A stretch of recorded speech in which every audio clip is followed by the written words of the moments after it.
So I just came across a revelation and it just blew my mind. I was like, what? No way. What? I didn't get it like that. You know what I'm saying? I was reading. Well, first of all, I just felt like reading and I just said, Lord, what should I read? You know, he said, Matthew 16:4, and I was like, trying to figure out which verse that is. And I was like, but it reads, an evil and adulterous generation seeks for a sign, but no sign will be given to it except the sign of Jonah. So he left them and departed.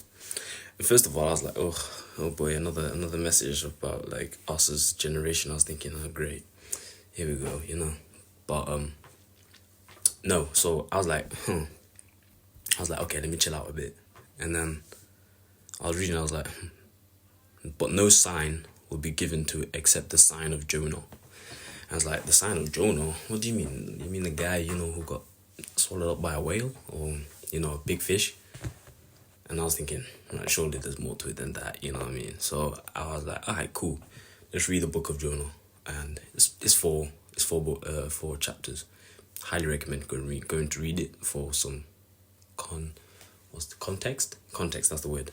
For some context. But as I was reading, I was like, okay. So when we hear about Jonah going the opposite direction from which God has actually called him to go to, I used to think, okay, Jonah's just being straight up disobedient, and it's like he clearly didn't want to go. But as I read along, if I'm not mistaken, it's chapter 3. But it talks about how Jonah. Oh no, was it chapter 4? Chapter 3 or 4? Chapter 3 or 4 in the book of Jonah. But in either of those two chapters, it talks about how Jonah knew the outcome of what it is that God was calling him to do over there, but he went that way. So first of all, God had to make an example of him. First of all, for being disobedient, God made an example of him. God made an example of him by by showing him that like, even when you're still being disobedient, I'll make an example of you and make sure that these people know the God that you serve, and the God that you decided to disobey and go the other way from which he's telling you to go. You know, he then showed Jonah. He then taught Jonah a lesson in that moment and said, "Yo, Jonah, look, you're gonna have to obey me because I'm gonna show these people how mighty I am." Now, the matter of the fact is, have you forgotten that? Bruh. See, I wasn't even thinking of saying it that way. I'm not gonna lie, but yeah. So continuing on, first of all, Jonah had to get taught a lesson. What that did was grow him. But then as I continued on reading, and I was like, okay, what does the big fish have to do with anything? So I was like, what does the big fish have to do with this? And I heard him hold it in the spirit. I was just like, consecration. I was like, oh, consecration. So you could get on a one-on-one solitude. You know what I mean? When you're in a big fish, you can't really escape, can you? So there's no other choice. So, you know, for example, I'm thinking of it this way as like, if God has put you in a season of isolation, that's a call to get close to God and talk to him and repent. So, you know, what Jonah did in his time of consecration whilst he was in the fish, he repented and he was he was realizing like, yo, Lord, like, I'm sorry. First of all,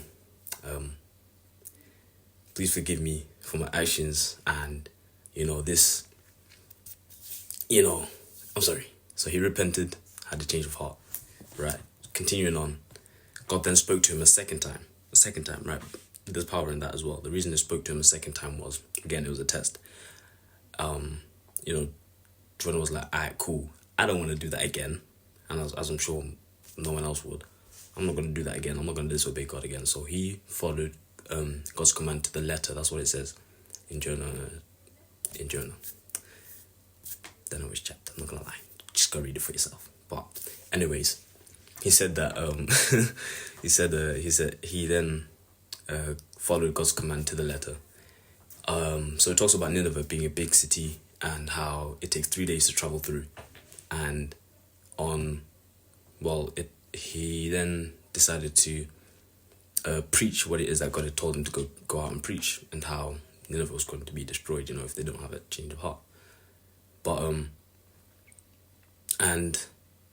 so what God had actually told Jonah to go speak out was that Nineveh was going to get struck down, and it's gonna be like the end. It's like, so he then told the people what it is that they needed to be told, and it then they did that. They followed along. They didn't just turn their backs and say, just another guy, just another prophet, just talking, chatting was in it. But let's be real, he wasn't.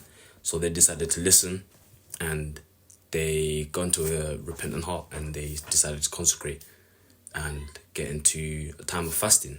That's really important, actually. But so they did that, and then Jonah was like, well, actually, they prayed that God would have a change of heart and a change of mind,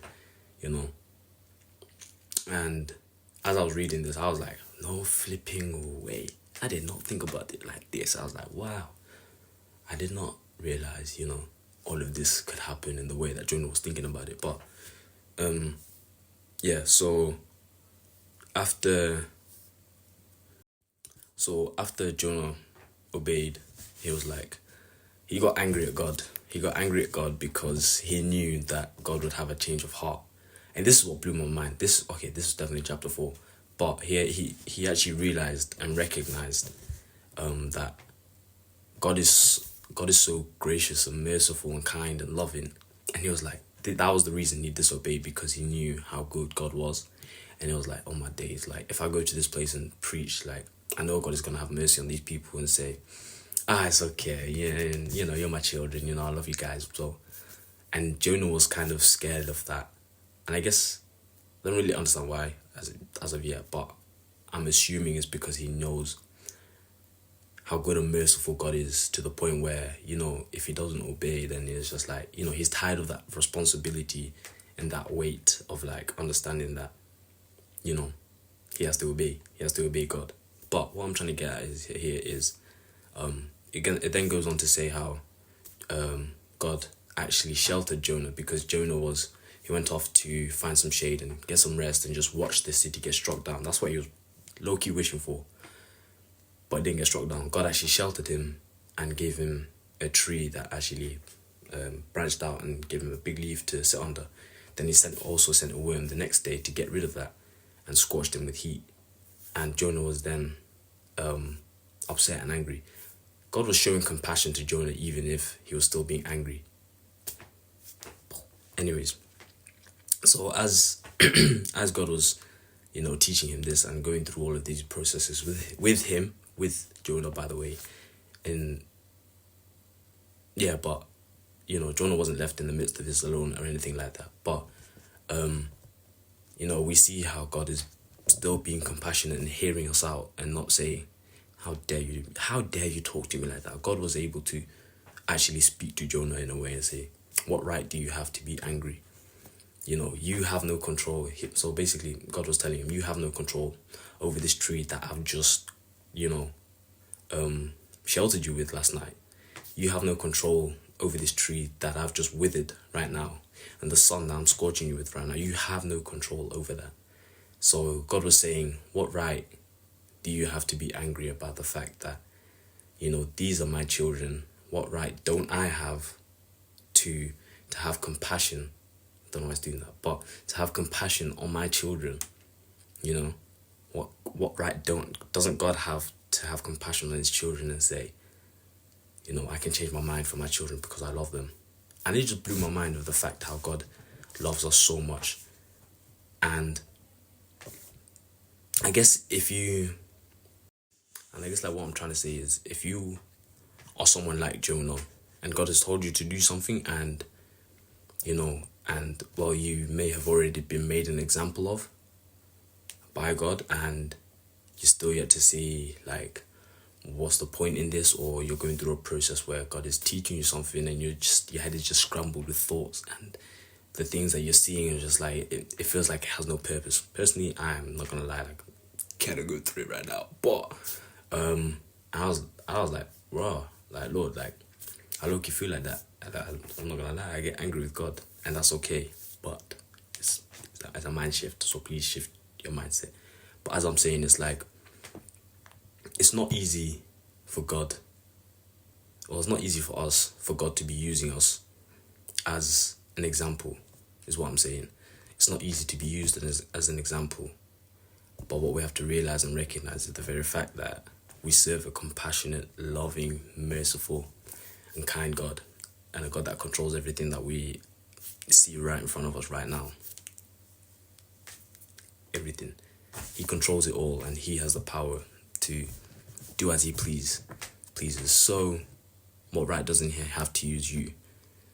I guess, like, what I'm trying to say is be open and willing to be used by God, in the sense of, like, allow God to work in and through you, and allow God to do what it is that he has to do in your life. And that may be tough, that may be painful, but what that does for you as a person is grow your character, and actually show you why. It shows you why, and it brings you closer to God, to have a deeper love and a deeper connection for him. But yeah, I think that's everything. But I think it's also important to realize how loving God is, and how much he's there for us in the midst of everything. So I think it's important to also realize and recognize how God was with Jonah when he was making an example for him. He was still showing him love and mercy,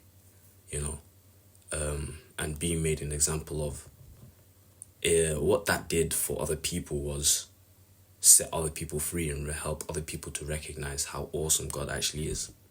So when God is making an example for you, you have to also recognize sometimes it's genuinely not about us in that aspect, but what it is that God is doing in your life and through your life is going to set many people free. And what that did for the people, he was on the boat with, set them free. You know what I mean? So he decided to go on a side quest, and God was like, alright, cool, I'm gonna make a purpose out of the side quest that you wanted to go on. It's your fault. And he accepted the consequences of that. And, he had to grow. He had to grow in a character. But I guess what I'm also getting out of it is how we have to really shift our perspective on the things that we're going through in this moment in time, and how hard that can also be, but also understanding, again, we serve a compassionate God. So whatever you feel, whatever burden you think you carry because of what it is that God is asking you to do, this thing may be big, it may seem bigger than you, but the reason God is giving it to you is because he knows you can do it. Not by yourself. That's the key thing. And the more that you try by yourself, the more and more you'll be less likely to succeed. And personally, I've learned that the hard way, unfortunately, in certain aspects of my life. But obedience is better than sacrifice. Let's be real. You know what I'm saying? So if God is teaching you something in this moment in time, I strongly suggest you just spend time with him in your secret place, and just ask God to reveal something about the situation that you're in that you aren't able to view as, or ask God to show you a part of the thing that you're going through that he sees differently to you. Just ask him to see the purpose behind your trials and tribulations, which there is. James speaks about considering it pure joy, my brothers and sisters, when we experience trials of many kinds, because from it produces perseverance, and when perseverance has its perfect work, it's good for us. I forgot the rest of the scripture, I'm not gonna lie, but yeah, just ask God to change your perspective of the situations, the trials and the tribulations, because what God is doing right now is going to blow our minds. Let's be real. He's really growing us inside, and something I've been learning actually from this woman of God that I've been watching on YouTube. Her name's Latoya Rakia. Is God doesn't really care about everything else and the blessings that he's going to give you on the outside. That's just for us as humans. We're going to desire that, and that's okay, and God will give us those things in time. But God cares more about who you become and not what you get. You know what I mean? He's more bothered about who you become as a person and the character and just who he's actually called you to be. He's more bothered about that and making sure that he develops you from the inside, so that everything from the inside will overflow out and just begin to just come out. And it will in due time. It's just a matter of how much are we willing to, I guess, let go of the external things and to dig deep inside and say, alright, Lord, I see all of this. Tell God how you feel. By the way, please tell God how you feel. be honest with how you feel. And be honest with God about how you feel. Truly and willfully honest. Because God is not a God who will just say, don't say that, don't talk to me like that. Obviously, this within context, but He's your father, He's your friend. He's someone who wants to hear how you feel and is there for you to talk to Him and actually open up to Him. So yeah, that was just a quick little deep dive into all of that. But yeah, I hope this message reaches whoever it's meant to reach. But yeah, have a good morning, evening, afternoon, rest of your day, But yeah, God bless.